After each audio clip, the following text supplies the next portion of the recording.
सर्वप्रथम UNI न्यूजमध्ये आपला स्वागत. परभणी जिल्ह्यातील जिल्हा परिषद निवडणुकीच्या प्रचाराच्या शेवटच्या दिवशी बोरी जिल्हा परिषद सर्कलमध्ये भारतीय जनता पार्टीच्या उमेदवारांना मतदारांचा उत्स्फूर्त प्रतिसाद मिळाला. बोरी गावातील प्रमुख रस्त्यावरून ढोल ताशांच्या गजरात काढण्यात आलेल्या पायी रॅलीत महिला व पुरुषांची मोठ्या प्रमाणात उपस्थिती होती. परभणी जिल्ह्यातील जिल्हा परिषद निवडणुकीच्या पार्श्वभूमीवर प्रचाराच्या शेवटच्या दिवशी बोरी जिल्हा परिषद सर्कलमधील भारतीय जनता पार्टीचे गटाचे उमेदवार डॉक्टर विद्या कालिदास चौधरी व गणाचे उमेदवार कनकुटे यांना बोरी गावासह संपूर्ण सर्कलमधून भरभरून प्रतिसाद मिळत आहे. बोरी येथे बुधवारी पालकमंत्री यांच्या सभेला मोठ्या प्रमाणात नागरिकांची उपस्थिती दर्शवली होती.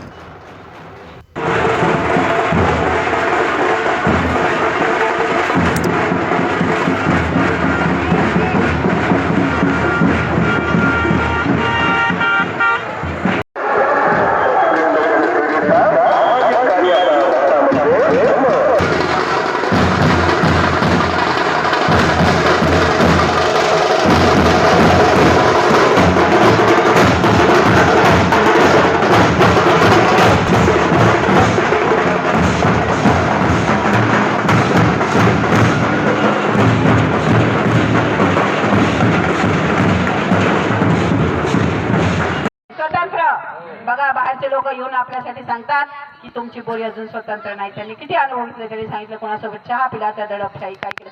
तर साहजिक आहे, मी समजू शकते की कारण तुमचं खाजगी नुकसान हे कोणी करून घेऊ शकत नाही. कारण माणूस स्वतःच्या जीवनामध्ये अनेक अडचणी समस्यांना तोंड देत असतो आणि त्याच्यात ती अजून त्यांची आपत्ती सहन करणं म्हणजे आपल्या सामान्य माणसाला शक्य नसते. तरी पण तुम्ही एकदा बाहेर पडून बघा या गोष्टीतून आणि सगळे मिळून एकदा प्रचंड बहुमताने आपली सत्ता आणा. त्याच्यानंतर आपण बघू काय करायचं. आता तुम्ही बघितलं, पावसाळ्यामध्ये इतकं सगळं पाणी तयार झालं होतं.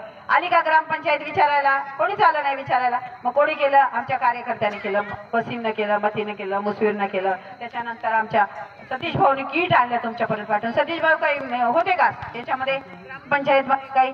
मग त्यांनी आणलं. म्हणजे समाजकारण आमच्यामध्ये घुसलेलं आहे. सगळ्यांनी येऊन तुमची पाहणी केली. ग्रामपंचायतचं कोणी आलं का? सरकारी लोक आले, त्यांनी बघितलं. त्याच्यानंतर त्याची सुविधा मिळेल नाही मिळेल, पण आमच्या लोकांनी तर तुम्हाला तात्काळ सुविधा दिली. तर अशी आमची खूप टीम आहे की ज्यांच्यामध्ये फक्त राजकारण नाही तर समाजकारातून राजकारण घुसलं जातं. काकांनी सांगितलं की तुमच्याकडे नुसते दारूचे दुकानं वाटतंय, त्याच्यामुळे काय होईल? आमच्या महिलांना त्याचा अनुभव आहे की खूप परेशानी होते त्यांची. आपले मुलं व्यसनाधीन होतात, त्यांना व्यसनाधीन होऊ नये म्हणून आपल्याला सगळ्यांना दारूचं दुकान बंद करायचेत ना. तर त्याच्यासाठी आपल्याला आत्ताच आमच्या डॉक्टर साहेबांनी सांगितलं की ते जेव्हा बोरी बंद तेव्हा त्यांना असं वाटलं की बाबा देश 1947 स्वतंत्र झाला की बोरी अजून स्वतंत्र नाही. तर मला एक म्हणायचं की देश जेव्हा स्वतंत्र झाला तेव्हा सगळ्यांना मिळून ती लढाई लढावी लागली होती. त्याच्यात हिंदू मुस्लिम सगळेच आले होते आणि तशीच ही बोरीची लढाई सगळ्या हिंदू मुस्लिम आणि शीख ईसाई सर्व जाती धर्माला मिळून लढावी लागेल. आमचं बोरी काकाने सांगितलं की प्रत्येक गोष्टीला सगळ्यांना दबाव आणायचा. कशामुळे आपण दबावाखाली राहतो?